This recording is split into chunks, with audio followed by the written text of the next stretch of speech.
Big boss season 7 episode 53ൻ്റെ review ആണ്. ഇന്നലെ അങ്ങനെ റിവ്യൂ ചെയ്തില്ല.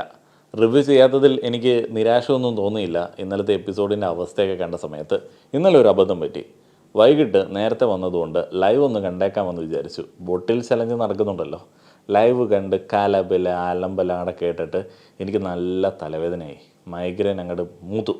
അത് കഴിഞ്ഞപ്പോഴത്തേന് എനിക്ക് മനസ്സിലായി എപ്പിസോഡിൻ്റെ അവസ്ഥ എന്തായിരിക്കും എന്നുള്ളത്. അതിനകത്ത് കുറേയധികം ആളുകൾ കാര്യമായിട്ട് തന്നെ പെർഫോം ചെയ്യാനായിട്ട് ശ്രമിക്കുന്നുണ്ട്. പക്ഷേ എന്തിനു വേണ്ടിയാണ് പെർഫോം ചെയ്യുന്നത്, എന്താണ് അവിടെ നടക്കുന്നത് എന്നുള്ളതിനെക്കുറിച്ചിട്ടൊക്കെ ഒരു ധാരണ ഉണ്ടാക്കിയിട്ട് ഇതൊക്കെ മനുഷ്യന്മാർ കാണുന്നതാണ്, അപ്പോൾ എങ്ങനെയൊക്കെ ഇതിനെ ഒന്ന് എൻ്റർടൈനിങ് ആക്കാമെന്നൊക്കെ ആലോചിക്കണ്ടേ. അവർക്കെല്ലാം ഓരോ റോളുകൾ കൊടുത്തിട്ടുണ്ട്. ബിഗ് ബോസ് ഓരോ റോളുകൾ കൊടുത്തിട്ടുണ്ട്. അനുമോൾക്കും ജിഷിനും ഒക്കെ ക്വാളിറ്റി കൺട്രോൾ, ക്വാളിറ്റി ചെക്ക് എന്നീ റോളുകളാണ് കൊടുത്തിരിക്കുന്നത്. അപ്പോൾ അതൊരു നാടകം കളിക്കേണ്ട ടാസ്ക് അല്ല, അല്ലെങ്കിൽ ഒരു സ്കിറ്റ് അവതരിപ്പിക്കേണ്ട ടാസ്ക് അല്ല. ക്വാളിറ്റി കൺട്രോളറായിട്ടുള്ള ആളുടെ മാനറിസം ഒക്കെ പിടിച്ച് അഭിനയിച്ച് തകർത്ത് വാരി കഴിഞ്ഞാൽ ഈ ഒരു ഗെയിം, ഈ ഒരു ടാസ്ക് എങ്ങനെ മുന്നോട്ടേക്ക് പോകും, എങ്ങനെ എൻ്റർടൈനിങ് ആവും? അയ്യോ, ഇത് പറ്റത്തില്ല. കൃത്യമായിട്ടുള്ള ക്വാളിറ്റി സ്റ്റാൻഡേർഡ് അനുസരിച്ചിട്ട് പിന്നെ അങ്ങ് അമേരിക്കയ്ക്ക് കയറ്റി അയക്കാൻ വേണ്ടിയുള്ള ബോട്ടിലുകളാണല്ലോ, അത് നന്നായിട്ട് അടഞ്ഞിട്ടില്ല, അല്ലെങ്കിൽ ഇതിൻ്റെ കളർ ശരിയല്ല, ടേസ്റ്റ് ശരിയല്ല. ഒരു ടാസ്ക് റദ്ദാക്കിക്കാനായിട്ട് ഒരു പാടുമില്ല. അപ്പോൾ ടാസ്ക് റദ്ദാക്കിക്കാൻ വേണ്ടിയുള്ള ശ്രമങ്ങളാണോ തങ്ങളുടെ ഭാഗത്തു നിന്ന് ഉണ്ടാവുന്നത് എന്നൊക്കെ ഒന്ന് ആലോചിക്കുന്നത് നന്നായിരിക്കും. അപ്പോൾ തൻ്റെ റോള്, തനിക്ക് കിട്ടിയ ആ ഒരു റോള് ഭംഗിയായിട്ട് നിർവഹിച്ചതുകൊണ്ട് ഈ ഒരു ടാസ്കിൽ പ്രത്യേകിച്ച് കാര്യമൊന്നുമില്ല. അതുകൊണ്ട് അനുമോളുടെ പരിപാടി മൊത്തത്തിൽ എനിക്ക് അങ്ങോട്ട് ഇഷ്ടപ്പെട്ടില്ല. ഞാൻ സ്ഥിരമായിട്ട് അനുമോളെ കുറ്റം പറയാറുണ്ട് എന്ന് നിങ്ങൾക്കറിയാമല്ലോ. ഞാനങ്ങനെ പല ആളുകളെ കുറിച്ചിട്ടും കുറ്റം പറയാറുണ്ട്. അങ്ങനെ ഞാൻ നല്ലത് പറഞ്ഞ ഒരാളാണ് ആര്യൻ. ഞാൻ നല്ലത് പറഞ്ഞതുകൊണ്ട് എനിക്ക് കാര്യമായിട്ടുള്ള കളിയാക്കലുകളും വിമർശനങ്ങളും ഒക്കെ ഉണ്ടായിരുന്നു കഴിഞ്ഞ ആഴ്ച. പക്ഷേ ഞാൻ പറഞ്ഞില്ലേ, ആര്യൻ ആ ഒരു ഹൗസിൽ വേണം. ആര്യൻ ഇല്ല എന്നുണ്ടെങ്കിൽ, ഇപ്പോൾ അവിടെ ആര്യൻ ഇല്ല എന്നുണ്ടെങ്കിൽ മൊത്തത്തിലൊരു ശോകമൂകമാകും അന്തരീക്ഷം. ഷാനവാസും അല്ലെങ്കിൽ അനീഷും അക്ബറും അവരുടെയൊക്കെ ആ ഒരു ചെറിയ പോസിറ്റീവായിട്ടുള്ള ഇൻപുട്ടൊക്കെ ഉണ്ട് എന്നുണ്ടെങ്കിൽ കൂടെ അവരൊക്കെ കുറച്ചും കൂടെ സീരിയസ് ആണ്. ഒരു ഗെയിം വരുമ്പോഴത്തേക്ക് അവർക്ക് അങ്ങോട്ടും ഇങ്ങോട്ടും ഭയങ്കര കലിപ്പും ദേഷ്യമൊക്കെയാണ്. പിന്നെ ഷാനവാസ് അനീഷ് കോംബോ. ഷാനവാസ് ഇത്തിരി മറ്റേ കുരുട്ട് ബുദ്ധിക്കാരനാണ്. ഷാനവാസ് അനീഷിനിട്ട് പണി കൊടുക്കും. ഷാനവാസിന് അങ്ങനെ പ്രത്യേകിച്ചൊരു ജെന്യുവനായിട്ടുള്ള ഒരു അഫെക്ഷൻ അനീഷിനോട് ഉണ്ട് എന്ന് എനിക്ക് തോന്നുന്നില്ല. പക്ഷേ അനീഷ് അങ്ങനെയല്ല. അനീഷ് അങ്ങ് ഇഷ്ടപ്പെട്ട് കഴിഞ്ഞാൽ ഒരു മണ്ടനായിട്ടുള്ള സുഹൃത്തായി മാറി എല്ലാം അയാൾ പറയുന്നത് അങ്ങ് വിശ്വസിക്കുകയൊക്കെ ചെയ്യും. അതേപോലെ തന്നെ എനിക്ക് ഏറ്റവും വലിയ കോമഡി ആയിട്ട് തോന്നിയത് ഇന്നിങ്ങനെയൊക്കെ ആയിരിക്കും കേട്ടോ. കാരണം ഞാനിങ്ങനെ ഈ ടാസ്കിനകത്ത് ഇവർ കുപ്പി എടുത്തുകൊണ്ട് പോയി വലിപ്പമുള്ള കുപ്പിയെടുത്ത് ഉടുപ്പിനകത്ത് വെച്ചു, ആ ഒരു കുപ്പിയിൽ കറയുണ്ടായിരുന്നു എന്നുള്ളതിനെ കുറിച്ചിട്ട് പറയാൻ ആഗ്രഹിക്കുന്നില്ല. കാരണം അത് ഭയങ്കര ബോറിംഗ് ആണ്. ഞാൻ ഈ ഗെയിമിനെ കുറിച്ചിട്ട് ഞാൻ പറയാം. ഇപ്പം നമ്മൾ പറഞ്ഞു വന്നത് ആരെ കുറിച്ചിട്ടാണ്? പറഞ്ഞു വന്ന ചില ആൾക്കാരുണ്ട്. ഈ സീസൺ തുടങ്ങിയ സമയത്ത് ഞാൻ ഈ ഫേസ്ബുക്കിലൊക്കെ ആളുകളുടെ കുറിപ്പുകളൊക്കെ വായിക്കും. കാരണം എനിക്ക് ഇതിനെക്കുറിച്ചിട്ട് വലിയ എക്സ്പീരിയൻസ് ഒന്നും ഇല്ല എന്നുള്ളൊരു ബോധ്യം എനിക്കുണ്ട്. എന്നാലും ഞാനിങ്ങനെ ചുമ്മാ ഒരു സാധാരണ പ്രേക്ഷകനെ പോലെ പിന്നെ ഒരു കോൺഫിഡൻസ് ഒക്കെ വെച്ചിട്ട് അങ്ങ് അടിച്ചു വിടുകയാണ്. ഞാൻ മുന്നേ പറഞ്ഞിട്ടുള്ളതുപോലെ അടി നായിൻ്റെ മോനെ ഗോൾ എന്ന് പറയുന്നത് പോലെ നമ്മൾ കരക്കിരുന്നിട്ട് ചുമ്മാ അങ്ങ് അടിച്ചു വിടുകയാണ്. വേറെ വലിയ കാര്യമൊന്നുമില്ല. അപ്പോൾ ഞാനിങ്ങനെ എന്നെപ്പോലെ അടിച്ചു വിടുന്ന ചില ആളുകളുടെ പോസ്റ്റുകൾ ഇങ്ങനെ വായിച്ചു. അപ്പോൾ ജിസേലിനെ കുറിച്ചിട്ട് ചില ആളുകൾ വർണ്ണിച്ച് വെച്ചിരിക്കുകയാണ്. അത് എനിക്ക് തോന്നുന്നു ഒത്തിരിയധികം ആളുകൾ പറഞ്ഞിട്ടുണ്ട്, അയ്യോ ജിസേൽ ഇവിടെ വന്ന് എങ്ങനെ ഗെയിം കളിക്കും, ഇത് മലയാളികളുടെ ബിഗ് ബോസ് അല്ലേ, ഇവിടെ ഉള്ള ഒരെണ്ണത്തിന് പോരാട്ട വീര്യമൊന്നുമില്ല, ലാലേട്ടൻ്റെ പ്രസൻറ്റേഷനൊക്കെ ജിസേലിൻ്റെ സ്റ്റാൻഡേർഡിനനുസരിച്ചിട്ടൊന്നും ആയാൽ മതിയായിരുന്നു, ജിസേലൊന്നും പറ്റുന്നില്ല, അത് സൽമാനൊക്കെ ആണെങ്കിൽ അത് നടക്കുകയുള്ളൂ, പിന്നെ ജിസേൽ ഇവിടെ വന്നു കഴിഞ്ഞാൽ ബാക്കിയുള്ളവരെ വിറപ്പിച്ച് കളയും, ജിസേൽ അവിടെ ഫ്രാക്ചർ ആയതുകൊണ്ട് മാത്രം പോയതാണ്, ഭയങ്കരയാണ് എന്നൊക്കെ പറഞ്ഞു. എന്നിട്ട് അവരുടെ ഗെയിം എന്താണ് ഇപ്പോൾ നടന്നുകൊണ്ടിരിക്കുന്നത്? ആര്യൻ പോലും ജിസേലിനെതിരെ തിരിഞ്ഞ് വർത്താനം പറയുന്നതും ജിസേലിൻ്റെ ഗെയിം വെറും പൊട്ട ഗെയിമാണ് എന്ന് വിമർശിക്കുന്നതും അനുമോളുമായിട്ട് കമ്പയർ ചെയ്യുന്നത് പോലും, ആര്യൻ അനുമോളുമായിട്ട് ജിസേലിനെ കമ്പയർ ചെയ്യുന്നത് പോലും നമ്മളിന്ന് ലൈവിൽ കണ്ടതാണ്. എപ്പിസോഡിലുണ്ടായിരുന്നു, എപ്പിസോഡിലില്ലായിരുന്നു എന്ന് എനിക്ക് തോന്നുന്നു. ജിസേൽ ഒരു ബുദ്ധിയും വിവരവും ഇല്ലാത്ത ഒരു കണ്ടസ്റ്റൻ്റായിട്ട് തരം താഴ്ത്തപ്പെട്ടു എന്നുള്ളത് നിരാശാജനകമായിട്ടുള്ളൊരു സംഗതിയാണ്. അത് ജിസേലിൻ്റെ ഒരു ഗെയിം. ജിസേലിന് ഇവിടെ പറ്റുമോ, ജിസേൽ വേറെ റേഞ്ചാണെന്നൊക്കെ പറഞ്ഞ ആളുകൾക്ക് ഇപ്പോൾ വലിയ വിഷമമൊക്കെ ആയിട്ടുണ്ടാവും. എന്നാൽ ഞാൻ മിടുക്കനാണ്, എനിക്കിഷ്ടമാണ്, കുഴപ്പമില്ല എന്നൊക്കെ പറഞ്ഞിട്ട് ഒത്തിരിയധികം ആളുകളുടെ വിമർശനവും തെറിയൊക്കെ കേട്ടിട്ടുള്ള ഒരു കണ്ടസ്റ്റൻ്റാണ് ആര്യൻ. ആര്യൻ്റെ ഗെയിം ആളുകൾക്ക് ഇഷ്ടപ്പെട്ടത് എങ്ങനെയാണെന്ന് വെച്ച് കഴിഞ്ഞാൽ, ബാക്കിയുള്ള ആളുകളുടെ ബോറിങ് പരിപാടികൾ ഇങ്ങനെ കൂടുതലായിട്ട് നിൽക്കുന്ന സമയത്ത് ആര്യനായിട്ട് തന്നെ ബിഹേവ് ചെയ്യുമ്പോൾ നമുക്ക് മനസ്സിലാവും ആര്യൻ്റെ ക്വാളിറ്റി എത്രത്തോളം ഉണ്ട് എന്നുള്ളത്. ആര്യൻ അന്നും ഇങ്ങനെയായിരുന്നു, ഇന്നും അങ്ങനെയായിരുന്നു. ബാക്കിയുള്ള ആളുകൾ ഇങ്ങനെ ഓരോ ദിവസം ഓരോ ഫേക്ക് പരിപാടി പിടിക്കുന്നതുകൊണ്ട് ഈ കോൺട്രവേഴ്സികൾ ഉണ്ടാക്കുന്ന സമയത്ത് ഇപ്പോൾ ഇത്തിരി മറ്റേ കുലിസിതവും മഞ്ഞ കണ്ടൻറ്റും ഒക്കെ ഉണ്ടാക്കുന്ന സമയത്ത് നമ്മൾ ആര്യനെ ശ്രദ്ധിക്കാഞ്ഞിട്ടാണ്. ആര്യൻ കുറച്ചും കൂടെ ക്വാളിറ്റി ഉള്ള ഒരു കണ്ടസ്റ്റൻ്റ് ആണ്. ആര്യൻ എന്തെങ്കിലുമൊക്കെ പറയുന്ന സമയത്ത് അയാൾക്ക് ഭാഷാ പ്രാവീണ്യം ഇല്ലാത്തതുകൊണ്ട് എന്തെങ്കിലും വായിൽ നിന്ന് വരുന്നതല്ലാതെ മാന്യമായിട്ടൊക്കെ സംസാരിക്കണമെന്ന് വിചാരിക്കുന്ന ഒരാളാണ്. അത്രയധികം അഗ്രസീവ് അല്ലാത്ത, അത്രയധികം പ്രൊവോക്ഡ് ആവാത്ത ഒരാളാണ്. നല്ല കുഴപ്പമില്ലാത്തൊരു ബിഗ് ബോസ് മെറ്റീരിയലാണ് പുള്ളി. അപ്പോൾ പുള്ളി ഇങ്ങനെ കളിച്ച് പോകുന്നുണ്ട്. ഒരു ടാസ്ക് അലമ്പാക്കാനായിട്ടോ അല്ലെങ്കിൽ ഒരു ടാസ്ക് റദ്ദാക്കണമെന്നോ ആർക്കും ഒരു ഗുണം കിട്ടരുതെന്നോ ഒന്നും ആരും വിചാരിക്കുന്നില്ല. ആരും ഓരോ ദിവസവും ആര്യനായിട്ട് ഇങ്ങനെ മുന്നോട്ടേക്ക് പോവുകയാണ്.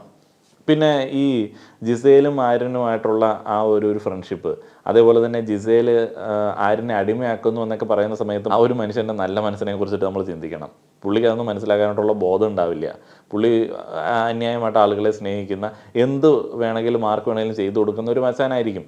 അതിപ്പോൾ എനിക്ക് തോന്നുന്നു ഈ വഴക്കുണ്ടാക്കുന്ന അനുവാണെങ്കിലും ആദിലാണെങ്കിലും അല്ലെങ്കിൽ ആര്യനോട് കലിപ്പുള്ള ആളുകളാണെന്നുണ്ടെങ്കിലും എന്തെങ്കിലും ഒരു ആവശ്യവും കാര്യമൊക്കെ പറഞ്ഞിട്ട് ആര്യൻ്റെ അടുത്ത് ചെന്ന് കഴിഞ്ഞാൽ പുള്ളി ഡീൽ ചെയ്യുന്ന രീതി നമ്മൾ കണ്ടിട്ടുണ്ട്. ഇന്നിപ്പോൾ ആ ഒരു ചോക്ലേറ്റിൻ്റെ കേസിലൊക്കെ ആര്യൻ ഓൾറെഡി ഞാൻ നിനക്ക് തന്നതല്ലേ, ഞാൻ വൈകിട്ട് ഡിന്നറിന് ശേഷം എല്ലാവർക്കും തരില്ലേ എന്നൊക്കെ ആര്യം പറയും. ഇപ്പോൾ ജിസേലാണെന്നുണ്ടെങ്കിൽ ചിലപ്പോൾ അങ്ങനെ പറയില്ല. ജിസേൽ ഒരു ന്യായം പറയും, നിങ്ങളത് അങ്ങനെ ചെയ്തുകൊണ്ടാണ് നിങ്ങൾക്കത് ഇങ്ങനെ തരാത്തത്, നിങ്ങളതിന് അർഹതപ്പെട്ട ആളുകളല്ല. ഇപ്പോൾ ആര്യനോട് മാത്രമേ ആളുകൾ അങ്ങോട്ട് പോയി ചോദിക്കുന്നുള്ളൂ. ആര്യനോടൊരു സ്വാതന്ത്ര്യവും കാര്യങ്ങളൊക്കെ ഉണ്ട്. അതേപോലെ തന്നെ അവിടെയുള്ള മെയിൽ കണ്ടസ്റ്റൻസിൽ ചില ആളുകൾക്ക് മാത്രമാണ്. അഭിലാഷ്, ഒനീലിനൊക്കെ ആര്യനോട് വലിയ കലിപ്പാണ്. ഒനീൽ എന്തിനാണ് ഇത്ര കലിക്കുന്നത്? ഒനീലിന് തന്നെ വല്ല പൊസസീവ്നെസ്സും വല്ലതും ഉണ്ടോ? അല്ലെങ്കിൽ ജെല്ലസ് ആണോ? ഒനിൽ ആദ്യം ജിസേലിൻ്റെ അടുത്ത് ഭയങ്കരമായിട്ടുള്ള നമ്പറൊക്കെ ഇറക്കി ഇരുന്ന ഒരു വ്യക്തിയല്ലേ. അത് കഴിഞ്ഞിട്ട് പിന്നെ എന്തോ ഹിൻഡ് കിട്ടിയപ്പം ഒനിൽ അങ്ങോട്ട് മാറി. അപ്പം ആര്യനോട് വൻ കലിപ്പായി. അതിന് മുമ്പ് ആര്യനെ കുറിച്ചിട്ട് ഒരു കുഴപ്പമില്ലായിരുന്നു. ആര്യൻ അന്നും അങ്ങനെയാണ്, ഇന്നും അങ്ങനെയാണ്. ഇനി ബോട്ടിൽ ടാസ്കിലെ പ്രശ്നം എന്നാണ്? അനീഷ് 2 ദിവസമായിട്ട് ചുമ്മാ ഒരുമാതിരി കുപ്പിയും ചവിട്ടി പൊട്ടിച്ച് വെള്ളവും തെറിപ്പിച്ച് ആലമ്പ് കളി തന്നെ. പുള്ളി ഒറ്റയാനോ ചക്കക്കൊമ്പനോ അരിക്കൊമ്പനോ ഒക്കെ ആയിട്ട് പെർഫോം ചെയ്തുകൊണ്ടിരിക്കുകയാണ്. പുള്ളിക്ക് ഭയങ്കര കലിപ്പാണ്. പുള്ളിക്ക് കലിപ്പാവുന്നതിൻ്റെ പ്രധാനപ്പെട്ട ഒരു റീസണായിട്ട് എനിക്ക് തോന്നുന്നത് അതിൽ നല്ല രീതിയിൽ പ്രൊവോക്ക് ചെയ്യുന്നുണ്ട്. അത് വർക്കാവുന്നുണ്ട്. എന്നാൽ അത് രസകരമായിട്ട് മുന്നോട്ടേക്ക് കൊണ്ടുപോകാനായിട്ട്, അനീഷിൻ്റെ അടുത്ത് മുന്നോട്ടേക്ക് കൊണ്ടുപോകാനായിട്ട് അതിലേക്ക് പറ്റുന്നുണ്ട്. പക്ഷേ ഇത് അതിലേക്ക് പണി കിട്ടാനായിട്ടുള്ള സാധ്യതയുണ്ട്. ഇതിപ്പോൾ എങ്ങനെയാണ് ബാലൻസ് ചെയ്ത് നിൽക്കുന്നതെന്ന് വെച്ച് കഴിഞ്ഞാൽ, ആദില അനീഷിനെ അങ്ങോട്ട് കയറി പ്രൊവോക്ക് ചെയ്യും. അത് കണ്ടു കഴിഞ്ഞാൽ നമുക്ക് ആദിലോട് നല്ല കലിവ് തോന്നും. കാരണം അനീഷ് അതെല്ലാം വളരെ ക്ഷമയോടെ കേട്ടുകൊണ്ട് നിൽക്കും. കാരണം അനീഷ് എന്തെങ്കിലും കാര്യമായിട്ടുള്ള പണിയിൽ ആത്മാർത്ഥത കാണിച്ചുകൊണ്ടിരിക്കുകയായിരിക്കും. അപ്പം ഈ അനീഷിനെ ചൊറിയാൻ പോകുമ്പോൾ നമുക്ക് നല്ല ദേഷ്യം അതിലോട് തോന്നും. ആ ഒരു ദേഷ്യം കൺസിസ്റ്റൻ്റ് ആയിട്ട് മുന്നോട്ടേക്ക് നമുക്കുണ്ട് എന്നുണ്ടെങ്കിൽ അത് അനീഷിന് ഗുണമാണ്. കാരണം അനീഷ് ഒന്നും ചെയ്തില്ല എങ്കിൽ കൂടെ, അനീഷ് ഞാൻ പറഞ്ഞതുപോലെ റിപ്പീറ്റേഷൻ ഗെയിം ആണെങ്കിൽ കൂടെ നമ്മൾ അനീഷിനെ സപ്പോർട്ട് ചെയ്യും. ആദിലെ ഈ വെറുപ്പിക്കുന്നത് കാരണം, അനീഷ് ഒറ്റപ്പെടുന്നത് പോലെ നമുക്ക് ഫീൽ ചെയ്യുന്നത് കാരണം. എന്നാൽ അനീഷ് കുറച്ച് കഴിയുമ്പോഴത്തേന് ഈ കളി തോറ്റ് കഴിയുമ്പോഴത്തേന് മറ്റേ ചീട്ട് മൊത്തം തട്ടിത്തെറിപ്പിച്ചിട്ട് പോകുന്ന ഒരു കളിക്കാരനെ പോലെയും അല്ലെങ്കിൽ സ്റ്റമ്പും ബാറ്റും എടുത്തുകൊണ്ട് പോകുന്ന ഒരാളെ പോലെയൊക്കെ പെരുമാറുമ്പോഴത്തേക്ക് നമുക്ക് അനീഷിനോടുള്ള താല്പര്യം അങ്ങോട്ട് പോകും. അത് കഴിയുമ്പോഴത്തേന് ഈവനിങ് ഒക്കെ ആകുമ്പോഴത്തേന് അതിലെ കുറച്ച് ഫ്രണ്ട്ഷിപ്പ് നമ്പരൊക്കെ പിടിക്കും, കുറച്ച് ലൈറ്റ് മൂഡൊക്കെ പിടിക്കും. അപ്പോഴത്തേന് നമുക്ക് അതിലോട്ടുള്ള ദേഷ്യം പോകും. അപ്പോൾ ഇതിങ്ങനെ കൺസിസ്റ്റൻ്റ് ആയിട്ട് അത് മെയിൻറ്റെയിൻ ചെയ്ത് പോകുന്നില്ല. അത് അനീഷിൻ്റെ കയ്യിലെ പ്രശ്നമാണ്. അനീഷ് പ്രൊവോക്ഡ് ആവുന്നുണ്ട്, കയ്യിൽ നിന്ന് പോകുന്നുണ്ട്, അനീഷിൻ്റെ കയ്യിൽ നിന്നൊക്കെ പോകുന്നുണ്ട്. ഇന്ന് അനീഷ് അവിടെ ബഹളം വെച്ച് എന്തെങ്കിലും ന്യായമുള്ള കാര്യത്തിനാണോ? അല്ല. ഇപ്പോൾ ഈ സാമ്പിളൊക്കെ ടെസ്റ്റ് ചെയ്യുന്നത് എന്തിനാണ്? ഒരു ബാച്ചിലെ ഒരു സാമ്പിളാണ് ടെസ്റ്റ് ചെയ്യുന്നത്. അപ്പോൾ ആ ഒരു ബാച്ചിൽ ഒരു കുപ്പിയിൽ എന്തെങ്കിലും പ്രശ്നം ഉണ്ടെങ്കിൽ ആ ഒരു ബാച്ച് മുഴുവൻ ക്യാൻസലാവും. അത് ബേസിക് ആയിട്ടുള്ള ക്വാളിറ്റി ചെക്കിങ്ങിൻ്റെ ഭാഗമായിട്ടുള്ളൊരു സംഗതി. അതേപോലെ തന്നെ ഇപ്പോൾ ക്വാളിറ്റി ചെക്കറായിട്ടുള്ള അനു ഒരു മുടി ഒരു കുപ്പിയിലല്ലേ കണ്ടുള്ളൂ എന്ന് ചോദിച്ച് കുപ്പി ഏതെങ്കിലും അക്സെപ്റ്റ് ചെയ്ത് കഴിഞ്ഞാൽ അത് പ്രേക്ഷകർ ചോദിക്കില്ലേ? അപ്പോൾ അനീഷിൻ്റെ കാര്യത്തിൽ ന്യായത്തിന് ഒരു അനീഷിൻ്റെ കാര്യത്തിൽ വേറെ ഒന്നും പറയാനില്ല. കാരണം അത് ക്വാളിറ്റി ചെക്കേഴ്സിൻ്റെ ഭാഗത്ത് തന്നെയാണ് ന്യായം. അനീഷ് അവിടെ ഷോ കാണിക്കേണ്ട ഒരു ആവശ്യമില്ല. പിന്നെ അനീഷ് പറയുന്നത് എന്താണ്? അനീഷിൻ്റെ ഇത് ലെമൺ ജ്യൂസ് ആയതുകൊണ്ടാണ് കൂടുതൽ കാണുന്നത്, മാംഗോ ജ്യൂസിൽ കാര്യമായിട്ട് തന്നെ ഉണ്ട്, അല്ലെങ്കിൽ ഓറഞ്ച് ജ്യൂസിൽ കാര്യമായിട്ട് തന്നെ ഉണ്ട്. ഇപ്പോൾ ഷാനവാസിൻ്റെ ഇതും അക്സെപ്റ്റ് ചെയ്തൊന്നുമില്ലല്ലോ. ഇപ്പോൾ ഷാനവാസ് ആണെങ്കിൽ മറ്റേ ഒരു കമ്പനി ഓണർ എന്നുള്ള നിലയിൽ നിന്ന് മാറിയിട്ട് മറ്റേ കടപ്പുറത്ത് ജ്യൂസ് വിൽക്കുന്ന പോലെയുള്ള ചില പെർഫോമൻസ് ഒക്കെ ഉണ്ടായിരുന്നു. അത് ഷാനവാസിൻ്റെ ഒരു പ്രശ്നമാണ്. ഈ ഷാനവാസ് ഈ ടാസ്ക് ലെറ്ററൊക്കെ വായിച്ച് കഴിയുമ്പോഴത്തേന് ആകെ മൊത്തത്തിൽ ഒരു അങ്കലാപ്പിലാവും. പുള്ളിക്ക് സ്വന്തമായിട്ടൊരു ഗെയിം മനസ്സിലാക്കി കളിക്കാനായിട്ട് അറിയില്ല. അത് ഒരു ഫസ്റ്റ് റൗണ്ട് കഴിയുന്ന സമയത്തോ അല്ലെങ്കിൽ സെക്കൻഡ് റൗണ്ട് കഴിയുന്ന സമയത്തോ ഒരു ദിവസം കഴിയുമ്പോഴോ ബാക്കിയുള്ള ആളുകളുടെ ഗെയിം കണ്ടിട്ട് അത് ഫോളോ ചെയ്യാനേ പുള്ളിക്ക് അറിയത്തുള്ളൂ. അപ്പോൾ അങ്ങനെയാണ് പുള്ളി ഇന്ന് മറ്റേ കമ്പനി ഓണർ എന്നുള്ള നിലയിലേക്ക് വരുന്നതും കാര്യങ്ങളൊക്കെ ചെയ്യാനായിട്ട് ശ്രമിക്കുന്നതും ഒക്കെ. അപ്പോൾ അവരുടെ ഒരു ഡീലിംഗ് ഒക്കെ നല്ലതായിരുന്നു. റോളാണ് കറക്റ്റായിട്ട് കൈകാര്യം ചെയ്യേണ്ടത്, അനു ചെയ്യുന്നതാണ് ശരി എന്ന് പറയുകയാണെന്നുണ്ടെങ്കിൽ അവിടെ ഞാൻ കൂടുതൽ മാർക്ക് അനീഷിന് കൊടുക്കും. കാരണം അനീഷ് റോളും കറക്റ്റായിട്ട് ചെയ്യുന്നുണ്ട്, ഗെയിമും കറക്റ്റായിട്ട് മുന്നോട്ടേക്ക് കൊണ്ടുപോകാനായിട്ട് ശ്രമിക്കുന്നുണ്ട്. അത് അങ്ങനെ ഒരു വശം. ഇനിയിപ്പോൾ അക്ബറിനെ കുറിച്ചിട്ട് പറയണം. അക്ബറിനെ കുറിച്ചിട്ട് ഈ ദിവസം പറയണം. കാരണം അക്ബറിനെ ഒരു ഗെയിമറായിട്ട് ഹൗസിലുള്ള ആളുകളെല്ലാം കൂടുതൽ കൺസിഡർ ചെയ്യുന്നുണ്ട്. അപ്പോൾ അക്ബറിന് ഒരു ബെനിഫിറ്റ് കിട്ടരുത് എന്നുള്ള രീതിയിലുള്ള പ്ലാനിങ് ഒക്കെ അവിടെ കൃത്യമായിട്ട് തന്നെ നടക്കുന്നുണ്ട്. അക്ബർ ഒരു നല്ല ഗെയിമറാണോ? അക്ബർ ഒരു നല്ല ഗെയിമറാണ്. അക്ബർ ഒരു കംപ്ലീറ്റ് പാക്കേജാണ്. അക്ബറിന് ഇപ്പോൾ ബാക്കിയുള്ള ആളുകൾ സ്പേസ് കൊടുക്കുന്നില്ല. പിന്നെ അക്ബറിന് മറ്റേ ജിസേലിൻ്റെ ഒക്കെ ഒരു ഗ്യാങ് ഉണ്ടല്ലോ, ആ ഒരു ഗ്യാങ്ങിൻ്റെ ഒരു പ്രശ്നമുണ്ട് എന്നുള്ളത് ഒഴിച്ച് കഴിഞ്ഞാൽ അക്ബർ നല്ലൊരു ഗെയിമറാണ്. പക്ഷേ അക്ബർ, ഷാനവാസ് ഇവരൊക്കെ ഒരേ രീതിയിൽ കൺസിഡർ ചെയ്യപ്പെടുന്ന ഗെയിമേഴ്സാണ്. അപ്പോൾ അതിൽ ഇപ്പോൾ അക്ബർ വേണോ ഷാനവാസ് വേണോ എന്നുള്ള ഒരു ചിന്ത പല ആളുകൾക്കും ഉണ്ടാവാൻ സാധ്യതയുണ്ട്. കാരണം രണ്ടുപേരും ഫ്രണ്ട്സുമാണ്. ഇവർ അങ്ങോട്ടും ഇങ്ങോട്ടും ഇനി ഗെയിമും കളിക്കുന്നില്ല എന്നുണ്ടെങ്കിൽ അവിടെ ഒരു ആശയക്കുഴപ്പം ഉണ്ടാവും. അവിടെ ലൈവായിട്ട് നിൽക്കുന്ന ആളുകൾക്ക് ഇങ്ങനെ വോട്ട് വന്നുകൊണ്ടിരിക്കും. ഇപ്പോൾ കൺസിസ്റ്റൻ്റ് ആയിട്ട് ഭൂരിപക്ഷം ആളുകളും ഇങ്ങനെ ഒരാൾക്ക് തന്നെ വോട്ട് ചെയ്ത് മുന്നോട്ടേക്ക് പോകുന്നുണ്ട് എന്ന് എനിക്ക് തോന്നുന്നില്ല. നമ്മുടെയൊക്കെ വീട്ടിലൊക്കെ അമ്മമാരൊക്കെ ചെയ്യുന്നത് എങ്ങനെയാണെന്ന് വെച്ച് കഴിഞ്ഞാൽ എപ്പിസോഡ് കണ്ടു കഴിഞ്ഞിട്ട് അയ്യോ ആ കൊച്ചിന് വിഷമമായിപ്പോയി, എന്നാൽ ഇന്ന് ആ കൊച്ചിന് വോട്ട് കൊടുത്തേക്കാം എന്നുള്ളൊരു മൈൻഡിലൊക്കെയാണ് മുന്നോട്ടേക്ക് പോണത്. അപ്പോൾ അവിടെ ശരിക്കും പറഞ്ഞാൽ എപ്പോഴും ലൈവായിട്ട് നിൽക്കേണ്ടി വരും അക്ബറിനും ഷാനവാസിനും. ഇനി എപ്പിസോഡിലെ ചില കാര്യങ്ങളൊന്ന് നോട്ട് ചെയ്തിട്ടുണ്ട്, അതൊന്ന് ഓടിച്ച് നോക്കുകയാണ്. സീക്രട്ട് ബാലറ്റ് വഴിയാണ് മോർണിംഗ് ടാസ്കിൽ ഈ ക്വാളിറ്റി ചെക്കേഴ്സിൽ ഒരാളെ പുറത്താക്കിയത്. അപ്പോൾ അനുവിനെതിരെ 7 വോട്ട് നേടിക്കൊണ്ട് സ്വന്തം സ്ഥാനത്ത് നിന്ന് പുറത്തായത് ജിഷിനാണ്. അപ്പോൾ അതിനുശേഷം ക്വാളിറ്റി ഇൻസ്പെക്ടറായിട്ട് ഒരാളെ തിരഞ്ഞെടുക്കാനായിട്ടുള്ള ഒരു ടാസ്ക് കണ്ടസ്റ്റൻസിന് കിട്ടി. അവർ സാബുമാനെ തിരഞ്ഞെടുക്കുകയാണ്. അപ്പോൾ അനുവിനെ പോലെ തന്നെയായിരുന്നു സാബുമാൻ. അപ്പോൾ സാബുമാനെ തിരഞ്ഞെടുത്ത സമയത്ത് ശരിക്കും നമ്മൾ വിചാരിക്കും സാബുമാൻ ഈ ഗെയിമിൽ വന്നിട്ട് എന്ത് കാണിക്കാനാണ്. പക്ഷേ അനുവിനൊപ്പം കട്ടയ്ക്ക് പിടിച്ച് നിൽക്കാനായിട്ട് സാബുമാന് പറ്റി. അനു ഓവർ റൂൾ ചെയ്യും. അതിപ്പോൾ ഏതൊരു ഗെയിമിലാണെന്ന് പറഞ്ഞാലും അത് ഈ നല്ല ഗെയിമേഴ്സിൻ്റെ ഒരു ക്വാളിറ്റിയാണ്. അവർ ടോപ്പ് ഗെയിമേഴ്സാണ്, അവരങ്ങനെ ഓവർ റൂൾ ചെയ്യും. അവർക്ക് തന്നെ അവരിൽ കോൺഫിഡൻസ് ഉള്ളതുകൊണ്ടാണ് അവർ ഓവർ റൂൾ ചെയ്യുന്നത്. സാബുമോൻ്റെ മുകളിൽ കയറി അഭിപ്രായങ്ങൾ പറയാനായിട്ട് അനുശ്രമിച്ചു. സാബുമോൻ അതിനെ എതിർത്തു. അത് നമ്മൾ ഇന്നലെ കണ്ടതാണ്. ജിഷിന് ഇന്നലെ അതിനെ എതിർത്തായിരുന്നു. പക്ഷേ ജിഷിന് എതിർത്തു എന്ന് പറഞ്ഞാലും ബാക്കിയുള്ള ആളുകൾ ഇഷ്ടം പിടിച്ചു പറ്റാനായിട്ട് പറ്റിയില്ല. ഇതിനുശേഷം അലസമായി ടാസ്കിനെ സമീപിച്ച നെവിനെയും ഓണർ സ്ഥാനത്ത് നിന്ന് പുറത്താക്കി. അങ്ങനെ നെവിനും ജിഷിനും ജയിലിലേക്ക് പോവുകയാണ്.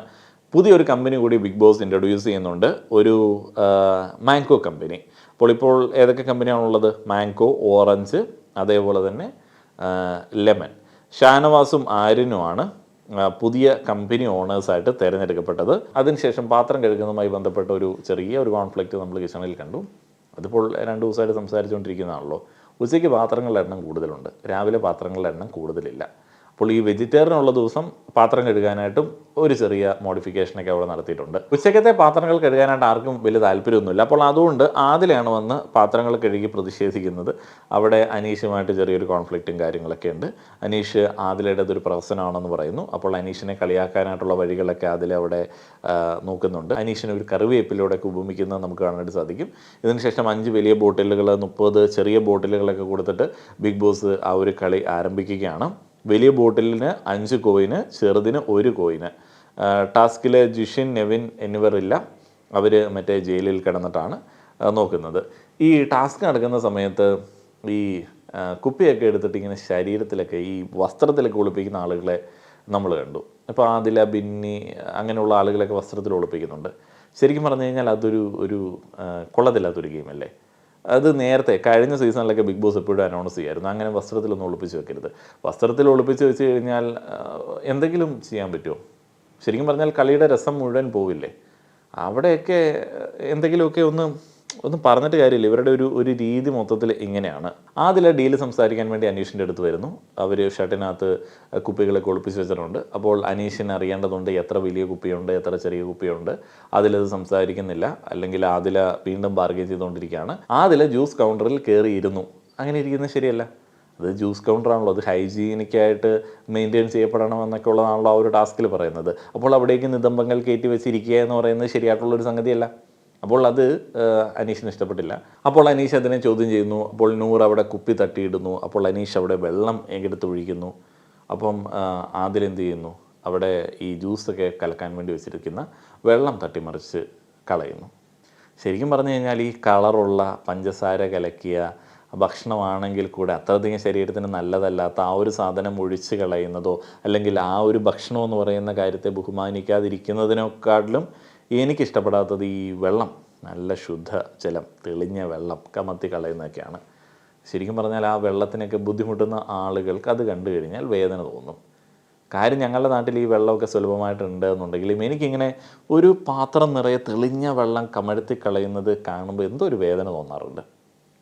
കാരണം വെള്ളം എന്താണെന്നറിയത്തില്ല, ഞാൻ ഈ വെള്ളമില്ലാത്ത അല്ലെങ്കിൽ തെളിഞ്ഞ വെള്ളമില്ലാത്ത ആളുകളെയൊക്കെ ഒത്തിരി കണ്ടിട്ടുണ്ട്, അവരുടെ ബുദ്ധിമുട്ടുകളൊക്കെ മനസ്സിലാക്കിയിട്ടുണ്ട്. നമ്മുടെ സംസ്ഥാനത്തിലെ തമിഴ്നാട്ടിലേക്കൊക്കെ പോകുന്ന സമയത്ത് ഒത്തിരിയധികം അവരുടെ ബുദ്ധിമുട്ട് മനസ്സിലാക്കിയിട്ടുണ്ട്.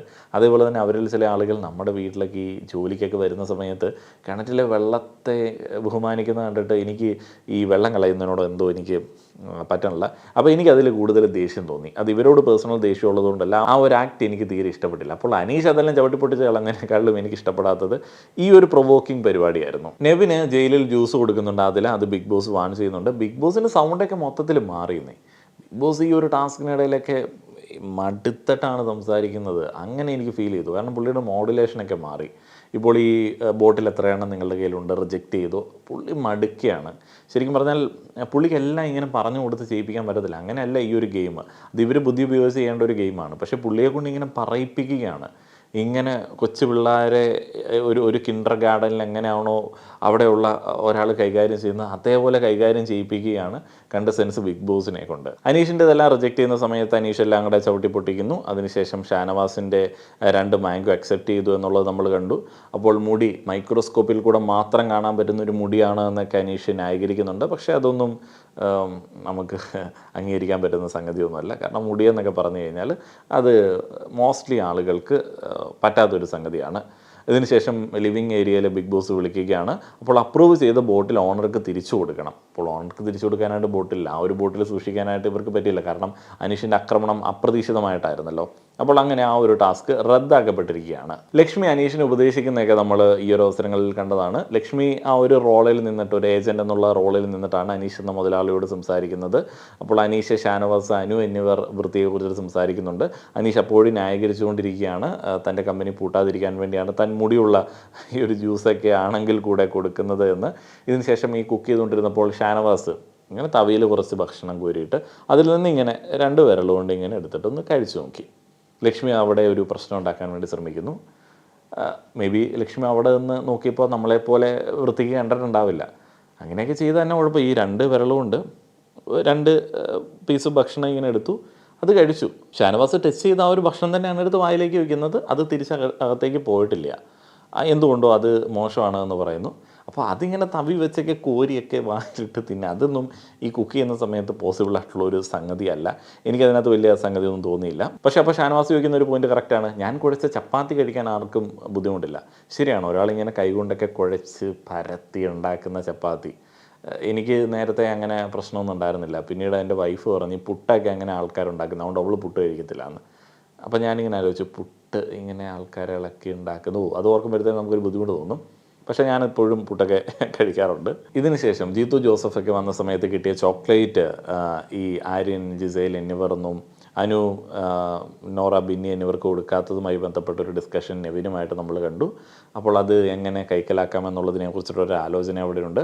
അതുമായി ബന്ധപ്പെട്ട് കുറച്ച് പരദൂഷണമൊക്കെ അവർ അവിടെ സൗഹൃദപരമായിട്ട് ചർച്ച ചെയ്യുന്നുണ്ട്. അതിനുശേഷം ആരും ഡിന്നർ കഴിയുമ്പോൾ അത് കൊടുക്കാമെന്നൊക്കെ പറയുന്നു. വേറെ വലിയ സംഭവമൊന്നുമില്ല, നമ്മൾക്കിങ്ങനെ രസകരമായിട്ട് നോക്കിക്കാണാൻ പറ്റുന്ന വലിയ സംഭവമൊന്നുമില്ല.